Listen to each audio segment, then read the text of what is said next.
You always want to do everything perfectly all the time, but it's really going out and touching them, like every single bag and every single cage, like running them through your hands and feeling them. But at the end of the day, it's also the water and the flavor that I'm selling. I'm just trying to improve the package. Gazing from the soft, muddy shoreline amidst phragmites up to your chest, the wind pushes small waves across weathered oyster floats out in the water, and the air smells like cold Atlantic salt. Heron and egrets stand, huddled and still, and somewhere in the distance you can hear the outboard motor of an oyster boat starting up. And if you've been here before, you immediately know where you are. Oyster country on the ocean side of the Delmarva Peninsula. Welcome to OYSTER-ology, a podcast about oysters, aquaculture, and everything from spat to shuck. I'm your host and the food walker, Kevin Cox. Today we're heading to this place that confuses a lot of oyster lovers, Chincoteague Bay. Straddling Virginia and Maryland, it sits on the ocean side of the Delmarva Peninsula behind Assateague Island, and despite what many people assume given its proximity, it's not really part of the Chesapeake Bay oyster world at all. Chincoteague Bay is a shallow, wind-driven coastal estuary where the tides don't move much, the water is incredibly salty, and the wind, rain, and wave energy shape the oysters in surprising ways. One of the people learning to work with that water is my guest today, Dan Worrell of Pine Oyster Co. Dan's path into oyster farming is a great story. It starts in oyster bars in Baltimore, shucking, recycling shells, and getting pulled deeper and deeper into what he calls the borderline cultish world of oyster people. Eventually, that passion led him to take over a small farm tucked into a wild marsh in the unique water of the bay, which produces some of the saltiest oysters in Maryland.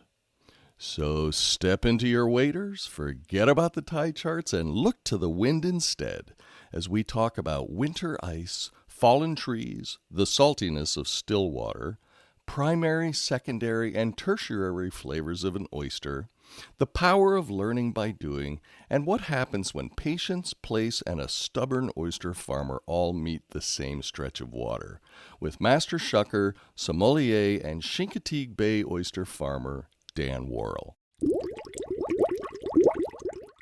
Dan Worrell of Pine Oyster Company, welcome to OYSTER-ology. Thank you for having me. I really appreciate it. It's cold as hell here in Chincoteague Bay for both you and me, and I'm glad that we can be in a warm place and have a great conversation. It is very cold. We're on opposite ends of the Chincoteague Bay, and I think at one point we probably could have walked to each other. Yeah, that's probably true. As a matter of fact, I was sitting at my desk looking out the window, and I saw a red fox walk down my yard onto the ice and walk across the bay to this little island. And it was like, man, we might as well be in the Arctic. Yeah, maybe I'll see some ponies coming across too. So we both are on Chincoteague Bay on the eastern shore of Virginia. And Chincoteague Bay, for those who don't know it, is an estuary kind of inside some barrier islands like Assateague Island, where the wild ponies live.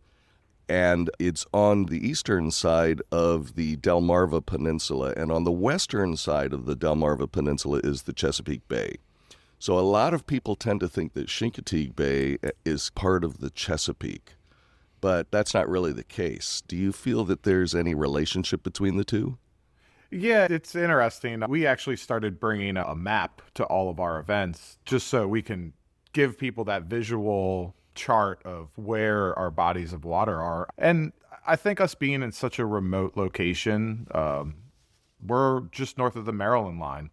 And I think a lot of people don't see the Chincoteague Bay as being a part of Maryland. We aren't taking the culture of the town of Chincoteague of Virginia away from that, but there is a large portion of that Chincoteague Bay that does sit inside Maryland borders. Interestingly enough, Chincoteague Bay acts more like a lagoon. It's called a bay, but it doesn't have as much freshwater influence. We are totally influenced by ocean tide out here.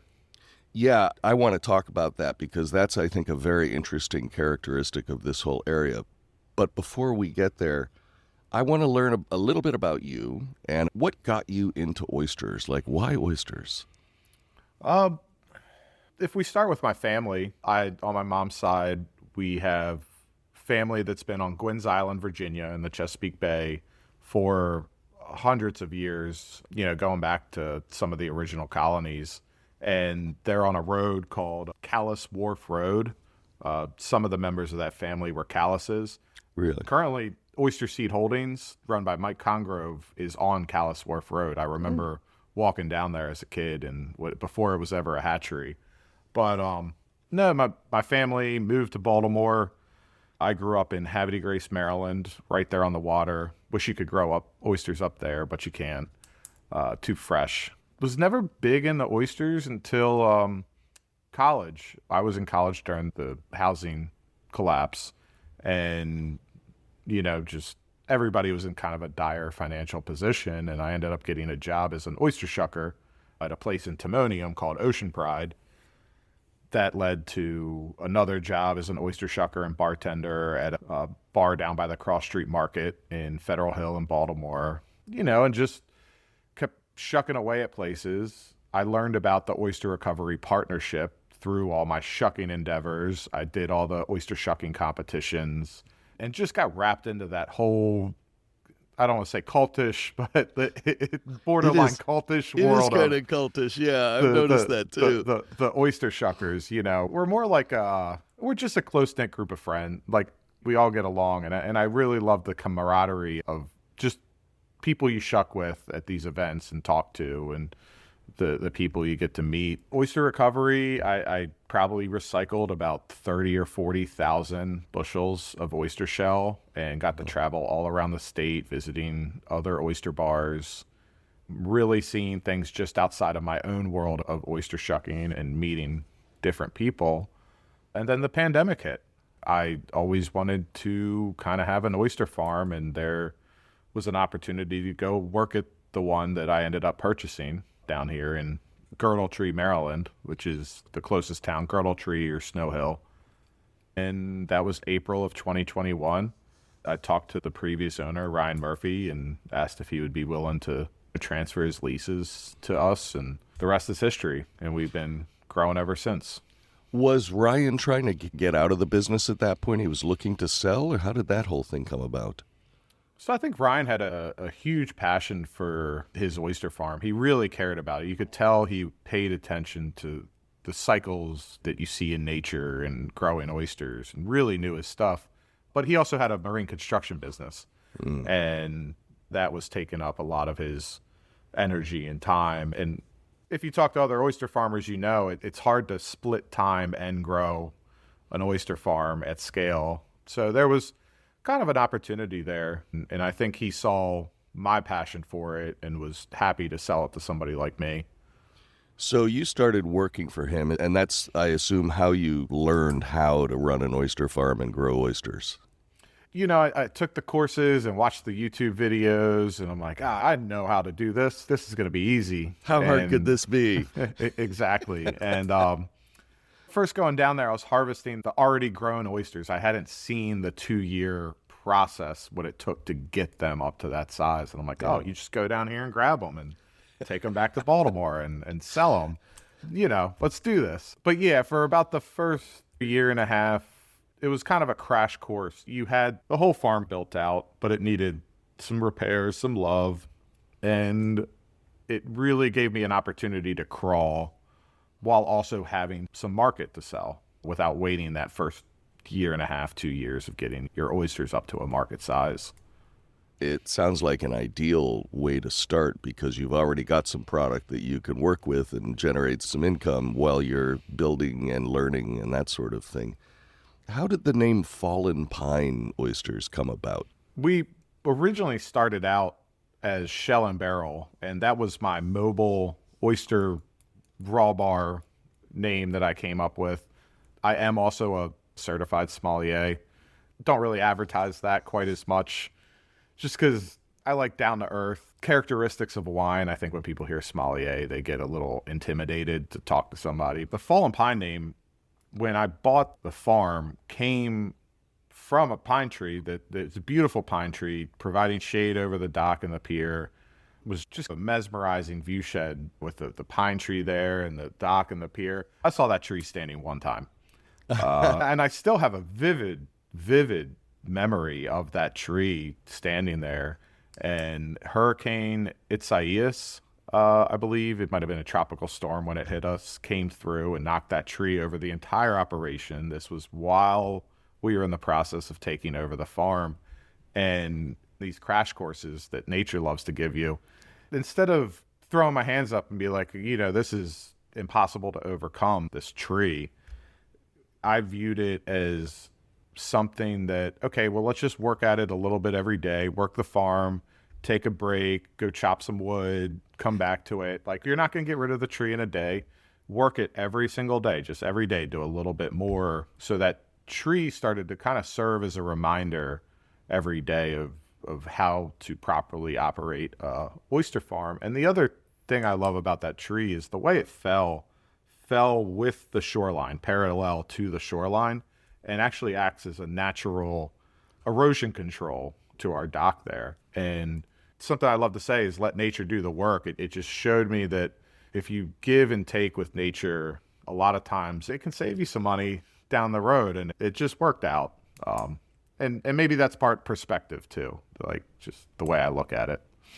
So you actually gave it that name, Fallen Pine. Yeah, we, shifting from the shell and barrel mobile raw bars, wanted to come up with a name that represented the farm, and Fallen Pine. We got ocean pines up here in Ocean City. Everything shore related seems to be named after some sort of tree or pine. A lot of pines. Yeah, I've noticed that here too.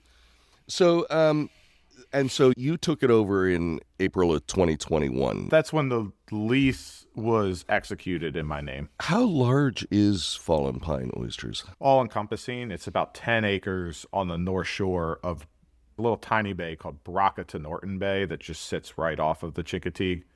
And that's where we operate. It's just a beautiful area of water. There's no homes. It's just all pure wild marsh and forest down there. It used to be an old Boy Scout camp where we are. I call it an island, but it's pretty much like hard, compact land sitting in the middle of a marsh with a long gravel road that floods out as you drive out to it. So it gets us past the marsh right up to the shoreline, and you're flanked by the woods. And we have a shed to just hold all our equipment. We have the dock right there. It's a tiny dock, no more than 30 feet, 40 feet, that holds our processing equipment. And then there's a building that's been there for about 20 years now and was actually one of the first oyster hatcheries and nurseries in the state of Maryland. And really, that's it. And then that opens right up into our leases, which are only another 150 feet away from the shoreline. What kind of production are you have? So every year we've planted pretty aggressively. The first year, I think, just started with a couple 100,000, had no clue what we were doing with them, but learned that very quickly. Then we bumped up to 400,000 or 500,000. The next year, 800. The year after that, 1.6. We've been hovering between 1 and 2 million planted. Wow. Each year. And we're currently building a new nursery out there so that we can get above 2 million. So I've always heard that the wave action in floating gear tends to make the shell a little tougher, make the cup a little deeper and rounder, as opposed to more elongated, like a traditional, like wild bottom grown sort of thing. Is that what you're finding as well with yours and the wave action that you guys have up there? You're exactly right. It creates a beautiful shell, and the more energy coming into those floats, the more that shell gets, it's tough, but it can get too tough or it can take too long to get it to market, which is where that mixed use of floating gear and bottom gear really helps us to create a very nice product. Yeah. You always want to do everything perfectly all the time, but you're not always able to do it that way, and nothing grows in the same rate. So there's an art to it. It's really going out and touching them, like every single bag and every single cage, like running them through your hands and feeling them and saying, okay, well, I know we should put this out on the other lease, but my gut tells me we should keep them up in the floats more. Or if they're on the bottom too long and their shell starts to get softer and we have time, well, let's put them in the float for a couple weeks and harden their shell up. There's just, you got a million different things all growing. There's just so many factors that go into it, which create these little changes, and we're trying to make that perfect shell. But at the end of the day, it's also the water and the flavor that I'm selling. I'm just trying to improve the package. I love that, though, because it sounds like you're really paying close attention to the individual oysters by handling them. How many times would you say you touch any given oyster from the time you first get it as seed to the time you send it off to market? Probably 4 to 8 times. That's a lot of contact, isn't it? It is, but I do think it leads to a better quality product. How deep is your water? So all the floats are actually walkable. We can work them with waders, and if you've ever tried to flip what is about the size of a small boat, it's actually much easier when you're standing on hard sandy bottom than from a boat. And I kind of have a technique now where I like grab it and flip it and pull it back. And on a really low tide, you can walk the entire 10 acres. You probably walk across the Chincoteague Bay on some of these really low tides. We have a pontoon boat with a crane on it, and it was real windy, and it's like, somebody was like, oh, what if it sinks? And I'm thinking like, well, if it sinks, we're going to be in like shin deep, standing on the platform. So. Right.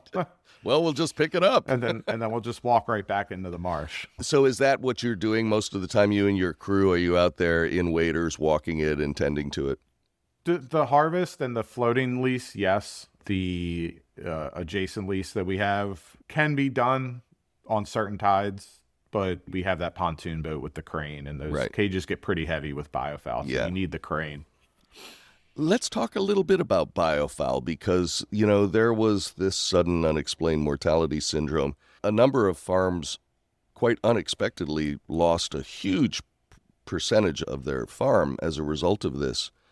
So that sums hit us. We were a part of that as well. And what you were seeing was oysters getting to 3 inches and above, like that truly adult stage, were just opening up and dying. And we raised alarm bells and talked to VIMS and University of Maryland and everybody we could think of, because, it got to a point where we were selling 2.5-inch oysters out of necessity. Why wait and risk losing that oyster if you have a market for it then? But it was pretty gut-wrenching to open up a cage and see a beautiful 3.25-inch oyster just open and no meat inside, or even worse, just having that meat in there. And I always like to preface this, that issue doesn't lead to any health risk for human consumption.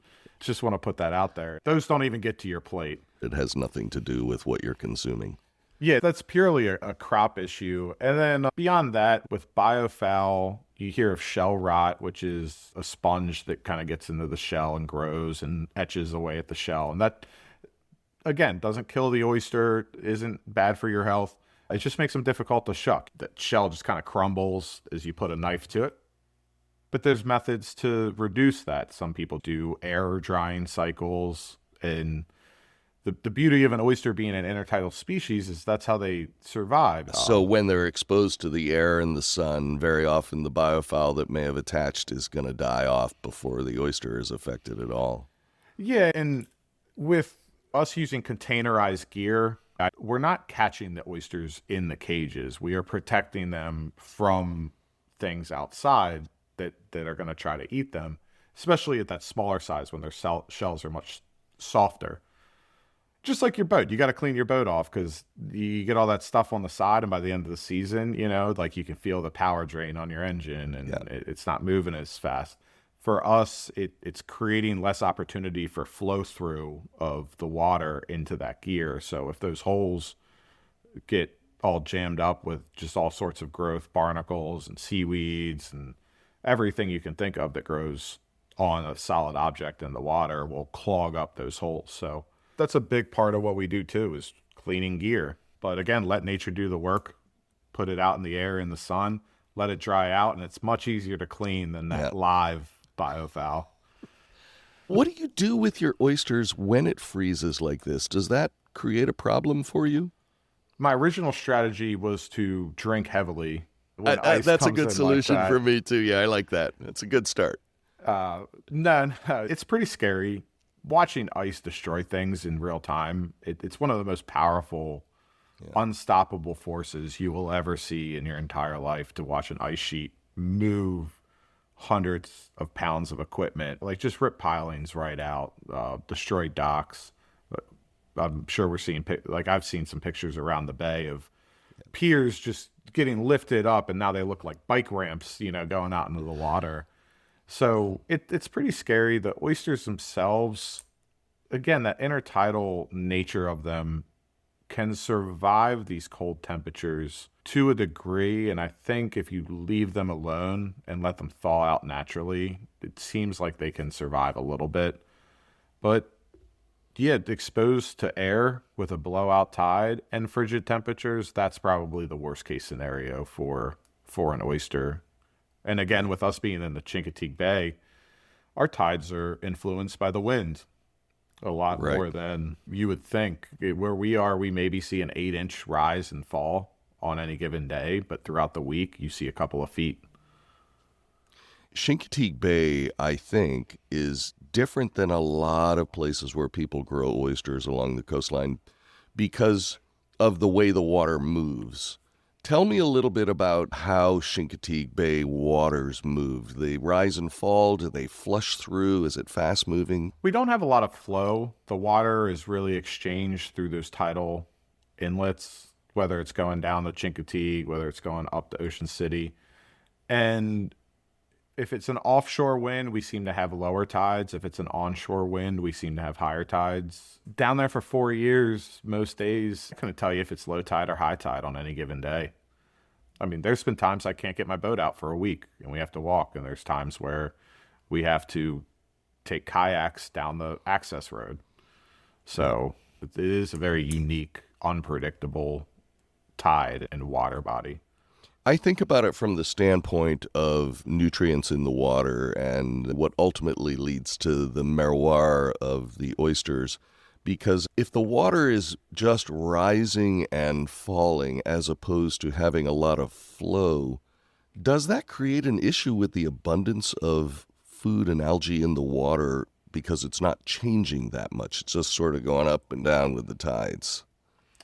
I think so. And the best understanding that I have of our specific lease is, one, I actually pray for rain. I know a lot of oyster farmers that don't want too much rain. I really want rain because we have creeks, not rivers down here. And I need that fresh water coming out filled with like nitrogen and phosphorus to feed the algae and the chlorophyll that's going to feed the oysters. And again, using the wind, the first way I laid out my floats was kind of blocking. Like I realized the floats in the middle weren't getting as much growth. So I took the strings of floats and I matched the contour of the coastline so that if I get a west wind, I'm getting flow through of all those floats on the west side. If I'm getting an east wind, I'm getting a flow through of all those floats on the east side. So I kind of opened up that area so that the water wasn't getting blocked by the floats, and that wind is driving that water past the oysters. And it actually significantly increased our growth rates. So you're adjusting your floats and lines based upon basically the weather pattern and the wave pattern. Yeah, and the wind, I mean, again, we're out there during some crazy times, but then when it's calm and sunny out there, it's beautiful. I mean, it's amazing. Or that south wind in the summer keeps all those bugs off the lease, and that's another challenge out there. Yeah, when you're out there tending to it, the mosquitoes are tending to you, I guess. Yeah, not necessarily the mosquitoes. They're not as bad. It's the biting flies. Oh, those damn green horseflies? Yeah, they're frustrating. Out of all the challenges, I think the hardest one to handle is green flies. Yeah. You're just trying to focus on anything, and they love to land on the same spots. Like they always land like right on the back of my tricep for some reason. And you're just trying to whack them away. And they fly in circles around my face really, really fast before I guess they decide where they're going to get their meal. Yeah, I think somebody said they're attracted to the carbon dioxide that you're breathing. We could fact check that. Yeah, I'm sure somebody will. Well, somebody did. Me. Greenhead flies, Tabanus nigrovitatus. If you've ever stood on a salt marsh, you know them. That black-striped tormentor of summer. The horsefly whose emerald eyes glitter metallic just before it lands to take a bite. Heat-seeking, relentless, they're not just random pests, they're hunters. They track you by the carbon dioxide in your breath, the salt in your sweat, your body heat, even dark clothing. Movement draws them in, but stillness doesn't save you. And it's the females that do the biting. They need blood protein to produce eggs. And on hot, windless days from mid-morning to dusk, your ankles and arms are fair game. They're miserable, yes, but they do serve an important purpose. Their larvae live in marsh soils, recycling nutrients, and they feed birds and fish up and down the food chain. They are, in fact, tiny, malicious indicators of a healthy ecosystem. If a marshy estuary can grow oysters, it can grow greenheads. So I suppose we should want them around, but we don't. We dread them, deplore them, hate them. Because to a green-headed fly, you're not the environmentally conscious oyster farmer that you're so proud to be. You're a meal. To your point about rain and creeks, there really isn't any large body of fresh water coming into Chincoteague Bay. It is just small creeks, and not even very many of those, I think. Yeah, just really, really tiny watersheds down here, which I think in a regional standpoint gives us that unique flavor and really differentiates us from a Chesapeake Bay oyster. What kind of salinity levels do you have in your water, and how briny are your oysters? They are, as we call them, Maryland's saltiest oyster. And talking to other farmers, it's fun to argue who has the saltiest oyster out there. And maybe some of us are saltier people than the oysters. But we all get along. We all joke about this. It's like, well, I'm closer to the ocean. Well, I have more evaporation. And it's, who's got Maryland's best crab cake? Who has, Right. But we do have the saltiest oysters. We can get up to 36 parts per thousand. Wow. I think sometimes maybe some of that sudden mortality is when they get above that. And the lowest that they ever get is probably 27 or 28. It's really never going much lower than that.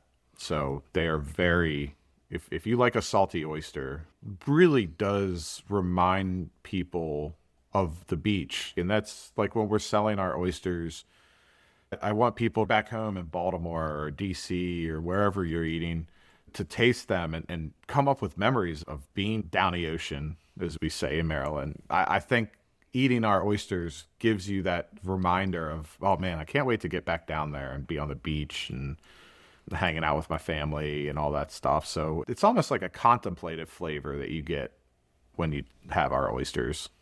What different varieties of oysters do you grow?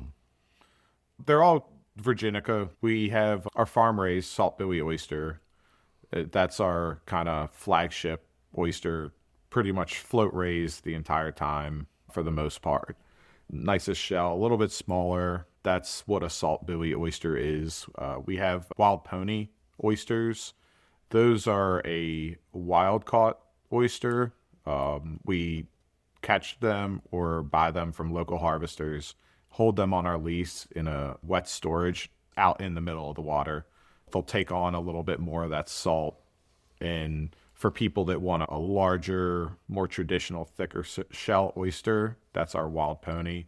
And then we have some fun names like pink ponies for Valentine's Day. And I have a salt bay, BAE, instead of boy. Like just having a little bit of fun with the Valentine's Day festivities. I think when the shells change, we can change the names up a little bit. We have our saltwater cowboys too. We have Maryland coastal salts. That's more of like a regional name we're trying to promote. Kind of like a beer, an IPA is an IPA. So these are Chincoteague oysters. We're just giving it our spin, our name, our branding. And how would you describe the flavor of the oyster? First off, it's a very clean flavor. So when they test our waters, we have the cleanest water in the state of Maryland. And I love bragging about that. Having clean water is absolutely something that needs to be bragged about. And that's in terms of nitrogen and phosphorus and hard clams and submerged aquatic vegetation and just the ecosystem around it. It's a thriving ecosystem out here. You have Assateague National Seashore on one side. You have the Vaughan Wildlife Management Area on another side. So nature is influencing a lot of our growing area, and we're far away from a lot of development. So you get that clean flavor, salt right away. And then there's like this, not to overuse umami, but there's this umami kind of aftertaste. And I think the mix of salt and like clean, fresh ocean water taste, it lingers in a way that you're like, oh, I got to go get another one. When we serve these at breweries and festivals, people are like, oh, I got a plate. I got to come back and get another one. We've never tasted anything like this. I want to talk to you a little bit about your sommelier background. Is tasting your oysters kind of a similar experience to tasting wine like that? Yes, and I think when tasting any drink or food that's created that has like that artwork to it, I think wine making has a little bit more technicality and nuance to it in terms of the flavors. But the way I look at it is, what's the primary thing that you're tasting? So with wine, the alcohol level, the acidity level, the fruit, the aroma, what is the first thing that's hitting you? And then if you just taste it and then you're like, okay, this is a heavy red wine. It's probably a Cabernet Sauvignon or a Malbec. So that's your first kind of attack. And then secondary, okay, what fruits are coming through? Funny enough, if you ever look at the color of a wine, a lot of times the color hue of that wine corresponds with the fruit and flavor that comes out. So like Italians seem to be more purple. You get more purple floral, purple fruit in that wine, or where like Spanish reds tend to have much more of a garnet color to them, like red cherries, dark cherries. So that's your secondary. What really elevates, I think, a wine and oysters is, if we're comparing it to like, yeah, that clean flavor, that salt hits you first. Then you start to get maybe some vegetal and some other stuff. But what really separates wine and oysters is when you get that like kind of tertiary just thing you can't necessarily pinpoint, but it's different in a good way. I love the word contemplative, where like every time you sip it, you're tasting something different, or you're trying to put your finger on it, and you're just thinking about a wine. I've had wines where you sit there and you're just thinking about them. I've also had box wines where not really thinking about the kind of trying not to think about them at that point. And not to disparage any other growing regions of oysters. I think every oyster that's grown has its purpose, whether if it just doesn't hold all that flavor, that's a perfect grilling oyster. That's a perfect frying oyster. We should grill more oysters. We should fry more oysters. Any way we can support local watermen and their way of living, it doesn't have to be eaten raw. But yeah, it's that primary, secondary, and tertiary levels. And I think what makes you a superlative oyster or wine is having that tertiary characteristic. That's so interesting. I've not heard anybody talk about the tertiary component of it, but as you describe it, I can think of a number of different oysters I've eaten where I have had that, and then others where I haven't. And it's just like you eat it, you taste it, you get the brine, you get a little bit of flavor, and then it's just gone, as opposed to it kind of lingering like you mentioned before. Yeah, or they load it up with cocktail sauce, and it's like, yeah. You're like, oh, did you even taste the oyster? So tell me a little bit about your wine background and your path to Somm. That was a fun one. I ended up at a restaurant in Hamden called La Cuchara. This was a Basque restaurant, and it was just an awesome opportunity to work with some very talented chefs, very talented bartenders, very talented wine professionals. And I love history and geography. They're my two favorite things to study on my free time. And what I found about wine was, you buy a bottle and you want to learn about Rioja. I would also study the region while I was drinking the bottle, so I would get context. And then I would use that study of the history and geography to sell the bottles the next day at the restaurant. So I was picking up all this knowledge, but retaining it because I was building it into a story and history and that whole concept of if it grows together, it goes together. Another thing I saw is if somebody asks a question when we're selling something to them, it's not to give them all that knowledge. It's understanding what they're saying, even if they don't, and interpreting that and putting that into a bottle and putting that on their table and building that trust with them. I see this sometimes in the shucking world too. Let's compare this to one of the best movies of all time, Ratatouille. That whole theory of everybody can cook. Don't keep anybody out. You never know who's going to be interested in it. You never know who's going to enjoy it. So don't judge anybody and think that they'll never appreciate this wine or they'll never appreciate this oyster. Just really keep it down to earth and sell in a down to earth way. Even with fine, expensive wines, it should be a pretty comfortable, natural experience. And I'm a firm believer that you don't need to spend a lot of money to get a good bottle of wine. And you don't need to spend a lot of money to get good oysters. I'd love to see more people shuck at home or learn that technique. And I encourage people to just try it. Like, you get better at it. And I understand it's scary of stabbing yourself, but there's chainmail and cut-proof gloves. And if you crave oysters and don't want to spend $36 on a dozen, hit up your local seafood shop, or most farmers in Maryland can sell you their catch. I recommend trying to get closer to them versus like shipping, but what are your biggest markets? So our strongest market, I would say, is Baltimore. Mm-hmm. We work with a refrigerated trucking company that gets them out to our distributors, wholesale customers that we have that do the distribution for us. So the distributors do a lot of that heavy lifting of handling counts for us. So I get one text, hey, I need 30 boxes. I need 25 boxes. And I can focus on the farm and getting them to that central location rather than being a farmer and a logistical person and a sales rep every single day.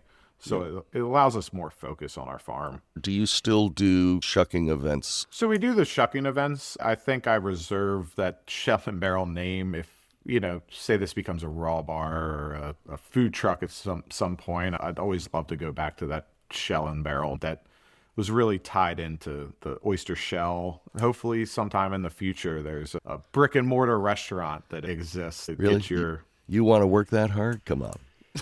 Coming from a hospitality family, I grew up in restaurant kitchens and hotel boardrooms, between my two parents. And for me, it just kind of feels natural. Like, I feel more comfortable behind a bar or in a kitchen than I do at the tables.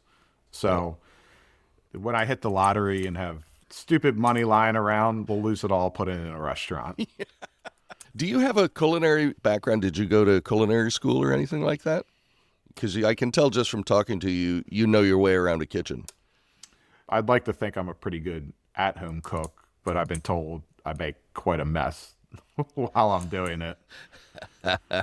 No, just working in the kitchens really gives you some of that knowledge. I'd be a really good fry cook. Any of the other positions, you might kick me off. But being an oyster shucker in the culinary world puts you in such a unique spot in a restaurant industry where you're like half front of house and you're half back of house. You're one of the few people that can stand behind the bar with the bartenders and get behind the line in the kitchen and still make it out with your head afterwards. I don't know many other positions that are afforded that freedom to wander around a restaurant. What is your view on mignonettes and other things to add to an oyster? I mean, you mentioned the dreaded cocktail sauce, but what's your thought about other things? Start with lemon. Just sprinkle a little lemon on there. I don't want to say nothing wrong with cocktail sauce. I think there's something wrong with mounding cocktail sauce on top of the oyster. Like, just a little dab. When I make mine, I view it more as you're adding ketchup to horseradish rather than adding horseradish to ketchup. The mignonette is fun too because there's so many opportunities. You have your vinegar base, you have your shallot base, you have your black pepper, but then you can get really creative. You start with your base. You can make a jalapeno pineapple. You can do seasonal fruits to get that sugar to balance the acidity in that mignonette from the vinegar. Are you involved at all with Oyster Master Guild? And, they have a oyster sommelier type of program where you can get rated, qualified, trained, and really treat serving oysters much like a wine sommelier would serve wine. Any involvement in that? Patrick and Julie, they're just trailblazers in the oyster world. And I think something like that is absolutely great. They provide a great education, and I'm happy to see it. I love their classes, and I love relearning certain aspects of things. If I had the time, I would go through all the classes and get the certifications. It's that storytelling component, like you were talking about with wine, that I think is so important with oysters. And I think that people tend to really appreciate and understand the flavor profiles of oysters more if they understand kind of the story behind it. And any opportunity for a shucker or a farmer or a distributor to spread that story, I think, is a valuable addition to the world of oyster enlightenment. You're just spreading the oyster gospel, right? Yeah, that's right. Well, Dan, listen, this has been so interesting, and thank you so much for being my guest today. It's fascinating. Fall and Pine Oysters sounds like an amazing place, and your oysters sound really incredible and very, very unique because of where you grow them, the water, and the way you grow them. So congratulations on the success, and thanks again for being on OYSTER-ology with me today. Thanks so much for having me. Can't wait to have you up here.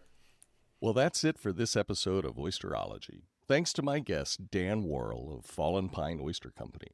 One of the things I kept thinking about during our conversation was Dan's story about that pine tree. The one that stood over the shoreline when he first saw the farm and then came down in a storm as he was taking it over. Instead of seeing it as an obstacle, he treated it as something to work with and embrace while learning how to run the farm around it. In a way, that's a pretty good metaphor for all oyster farming in Chincoteague Bay. Nothing about growing oysters here happens quickly. The water moves slowly. It doesn't rush oysters to the finish line. And along the way, you're constantly adjusting to wind, to rain, to things you can control and plenty that you can't. But if you pay attention long enough, the oysters start to reflect that place, the salinity of its water, the rhythm of its seasons, and the patience of the people who grow them. Thanks so much for listening to OYSTER-ology. If you enjoyed this episode, please follow, rate, and share it. It helps other oyster lovers find the show, so help me out on that. And please leave a comment on what you thought about this episode. I listen to every one and would love your thoughts. And as a gentle word of advice from Dan about growing oysters in Chincoteague, Let nature do the work. please be sure to join me again next time as we pry open the shell of another interesting oysterology topic.